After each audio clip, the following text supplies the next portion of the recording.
May insomnia ka ba? Tips para sa mas mabilis na pagtulog. Narito ang ilang paraan para makatulog sa loob ng 1 minuto. Humanap ng pinakamakomportableng pwesto sa pagtulog. Huminga sa pamamagitan ng ilong at magbilang hanggang 4 na segundo. Huwag huminga habang nagbibilang hanggang 7 at huminga sa ika-8 segundo. Ulitin ito hanggang sa makatulog. Panatilihing mainit ang mga paa dahil maaari itong makaapekto sa signal ng utak na ikaw ay matutulog na. Inirerekomenda rin ang pagsusuot ng medyas para mapainit ang mga paa. Gumamit ng soothing oil. Para sa mga may insomnia, ito ay tinatawag na Shirodara treatment.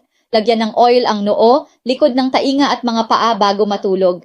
Dahil nagtataglay ito ng cooling potency, magre-relax ang inyong katawan at makakatulog ng mabuti. Uminom ng maligamgam na gatas bago magpahinga, pero mas mabuting inumin ito pagkatapos maghapunan. Patayin ang ilaw dahil sa oras na ito ay nagre-release ang katawan ng melatonin o hormone na nagre-regulate ng sleep-wake cycle.